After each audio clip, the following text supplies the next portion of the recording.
A prisão do deputado Daniel Silveira e depois agora a soltura, a anulação das condenações de Lula e o julgamento da suspeição do ex-juiz Sérgio Moro promoveram uma grande discussão sobre a interferência entre os poderes. E para analisar essa questão, a gente conversa agora aqui na Jovem Pan com o advogado constitucionalista, Dr. Ives Gandra Martins. Mais uma vez, doutor, obrigado por estar aqui conosco na Jovem Pan. Bem-vindo. É uma grande alegria estar aí com os amigos para falar um pouco sobre essa questão. À sua disposição, Tiago. Doutor, o senhor tem uma visão muito crítica da situação no Supremo Tribunal Federal, a composição no Supremo, e eu pergunto para o senhor, de tudo que nós vimos, principalmente na semana passada e nesse fim de semana agora com a soltura do parlamentar, o que é possível discutir em relação ao Supremo que gera muito descrédito na população, inclusive?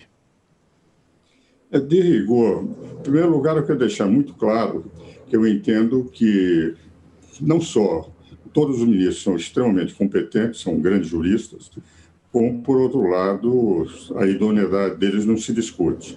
Então, aqui nós não estamos discutindo a personalidade de cada um deles, o conhecimento de cada um deles. É a corrente doutrinária que eles estão adotando, porque eles adotaram uma corrente que não está na Constituição. A Constituição colocou 3 poderes, o poder legislativo, o poder executivo e o judiciário, 2 representando o povo, que é o poder legislativo e o poder executivo. O legislativo, em primeiro lugar, na Constituição, porque lá está a situação e a oposição, e o executivo, em segundo, porque só está a situação, e um terceiro poder, que é um representa a lei. Lei que ele não faz, quem faz são os outros 2 poderes. Ora, o que ocorre ultimamente? Adotaram uma corrente doutrinária no direito constitucional chamada consequencialismo. Por essa corrente, os fins que se pretende, qualquer que sejam os meios, podem ser utilizados. A ideia de que eles podem agir no vácuo legislativo, de um lado, e podem, de outro lado, corrigir rumos do executivo, é o que permeia essa corrente de doutrina do direito constitucional. Mas não foi o que os constituintes aprovaram. Por exemplo, no caso do Daniel, José Roberto Bartock foi o relator do artigo 53. E quando o ministro Ibrahim Abiakel apresentou a redação, porque ele era o relator, ele colocou o seguinte: os deputados são invioláveis, penal e civilmente, no exercício das suas funções, por palavras, opiniões e por votos. Daí o Zé Roberto Bartock disse: ministro, isso não dá, porque a expressão no exercício das suas funções é extremamente difícil de definir o que é exercício das funções. Um deputado que fala com o seu eleitor está no exercício das funções ou não. Vamos eliminar isso para não haver nenhuma dúvida de que, efetivamente, o deputado pode dizer as coisas mais tresloucadas que quiser, ele está garantido. Vamos pôr a expressão quaisquer palavras, opiniões e votos. Isto foi o que o relator, aquele que fez o artigo 53 da Constituição, colocou na Constituição para não haver dúvidas. O Supremo decidiu o seguinte: onde está escrito quaisquer, está escrito alguns. Algumas opiniões que possam afetar, embora não crie, porque são apenas opiniões, são apenas palavras, a Lei de Segurança Nacional, que o Supremo sempre foi contrário à Lei de Segurança Nacional, basta dizer que, em relação à imprensa, ele disse que aquela lei era inconstitucional, que a imprensa poderia dizer o que bem entendesse. Nesse caso, entenderam que o próprio Supremo estava sendo atingido, então eles mandaram prender e consideraram o crime inafiançável por ser um crime em flagrante, transformando um vídeo em flagrante perpétuo. O que vai dizer, é a primeira vez que se cria uma nova tipo penal, como se fosse um tipo legislativo, e, ao mesmo tempo, se modifica a Constituição, dizendo onde está quaisquer, pois eram alguns. Então, o que vale dizer, essa corrente é que, a meu ver, está trazendo insegurança jurídica. Entendi. Não põe em dúvida a qualidade dos ministros, mas, indiscutivelmente, nós estamos com uma mudança. E, nesse caso agora, em que, efetivamente, o ministro Fachin foram os juízes de primeira instância, 3 desembargadores, 5 ministros do CJ, 6 ministros do Supremo, que nos últimos 4 anos disseram que o foro era competente. E o ministro Fachin Em 10 decisões, disse que o foro era competente.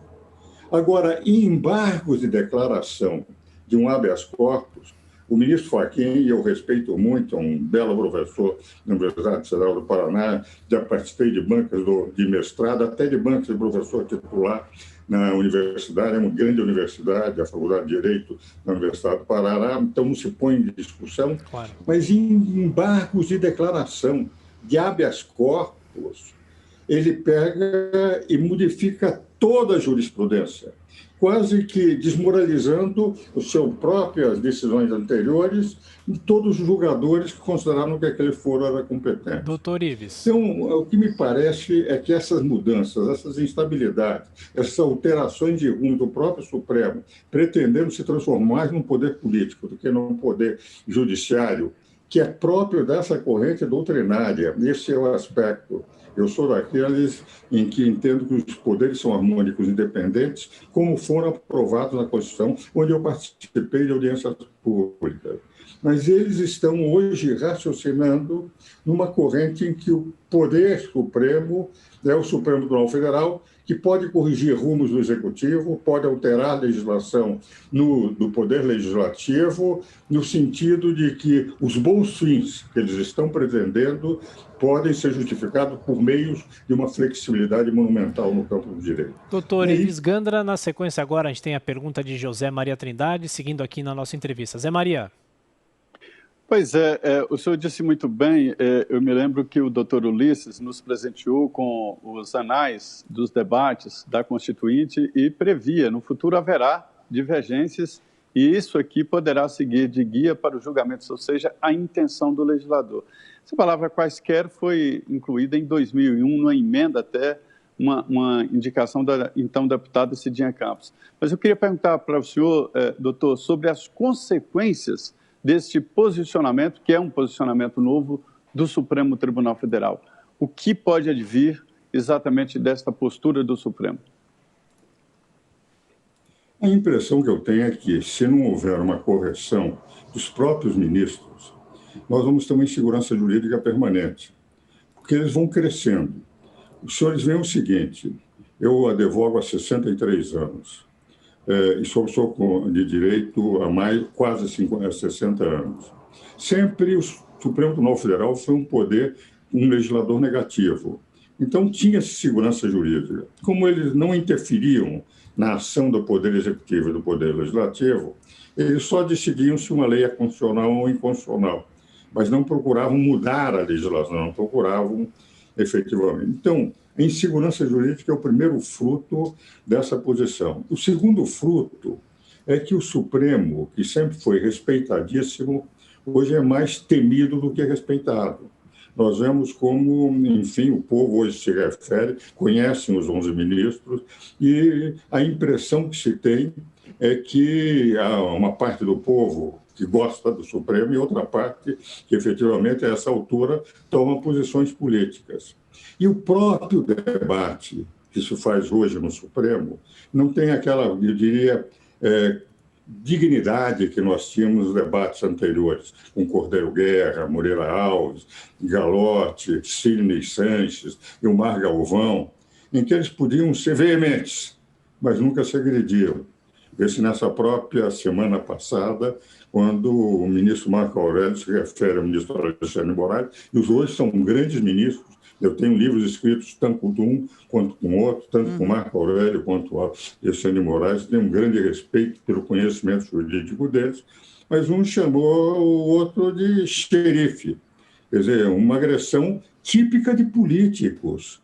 Quer dizer, como eles passaram a ter uma atuação política, o próprio debate entre os ministros ganhou um foro próprio de parlamento, em que os deputados, quando perdem a calma, muitas vezes um se agride ao outro. Nós já vimos agressões que nunca houve no Supremo antes de 2003.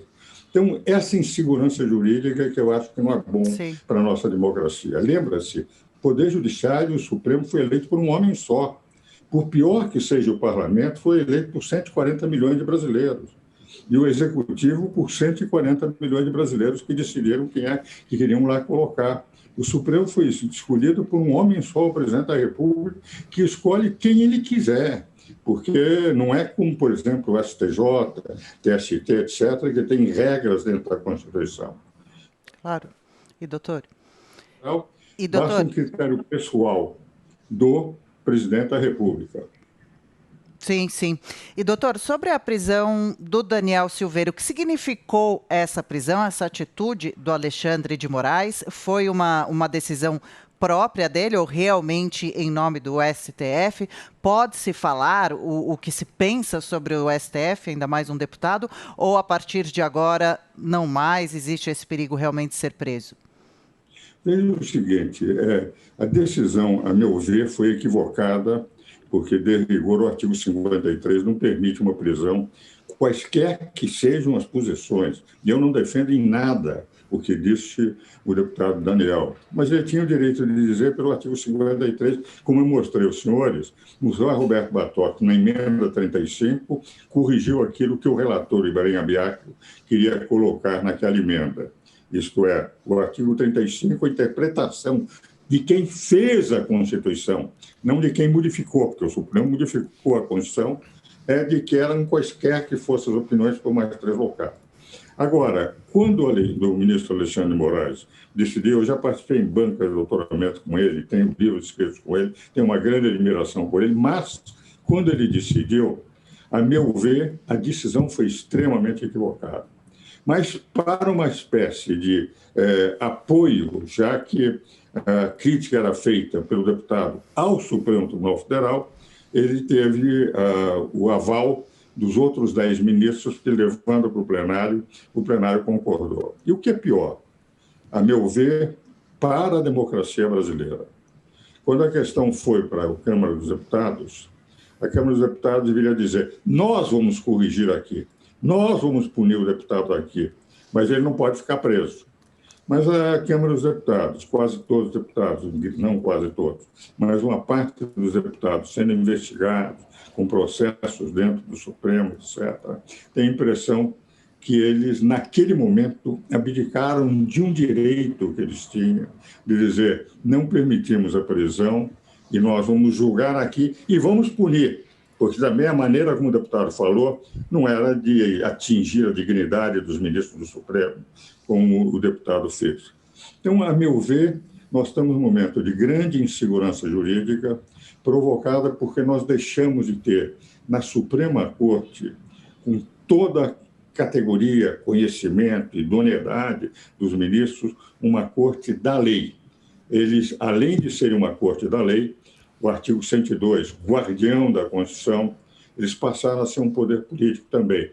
Eles fazem lei, eles corrigem rumos do Executivo, o que vale dizer, nós passamos a ter 3 poderes políticos, na minha visão, e esses poderes políticos, os 3, trazem segurança jurídica, porque deixamos de ter um poder absolutamente fora da participação política, com a função exclusiva de ser guardião da Constituição, de cumprir as leis e a Constituição feita pelos outros poderes, através de leis delegadas, medidas provisórias, executivo, ou do processo geral legislativo, os artigos 59 a 69 da Constituição. Doutor Ives, nosso tempo, infelizmente, está se esgotando, mas ainda espaço para pergunta rapidamente de Joel Pinheiro da Fonseca. Joel. Bom dia, doutor Ives. Bom, como o senhor bem descreve, temos aí um aumento paulatino do poder do Supremo Tribunal Federal e da maneira como ele interfere em diversas instituições e na vida brasileira. Agora, para barrar isso, para reverter esse processo, será necessário algum tipo de iniciativa vindo de fora dele, provavelmente do Congresso Nacional. Quais seriam medidas, projetos de lei ou até propostas de PEC que pudessem refrear um pouco esse aumento aí de poderes do Supremo? Na minha opinião, o artigo 49, inciso 11 da Constituição, diz que cabe ao Poder Legislativo zelar pela sua competência legislativa. Se ele tem que zelar, ele tem que ter instrumentos para zelar. E, a meu ver, há um instrumento na Constituição. Não são os outros constitucionalistas que defendem, mas eu tenho defendido há muito tempo que o decreto legislativo é uma das formas de se poder zelar. Uma decisão que foi incorreta, invadiu competência, passou o Supremo Tribunal a legislar em lugar do Legislativo, ele poderia levar o decreto legislativo para anular aquela decisão.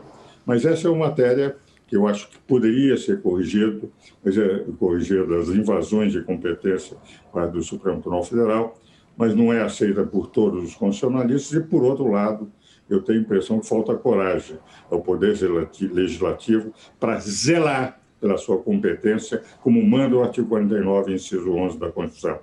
Zelar pela sua competência normativa perante os outros dois poderes, vale dizer, perante o Executivo e perante o Judiciário. Doutor Ives, sempre bom ouvi-lo aqui na Jovem Pan. Doutor Ives Gandra Martins, jurista, mais uma vez, muito obrigado pela atenção, pela gentileza. Boa semana. Igualmente aos amigos. Um grande abraço.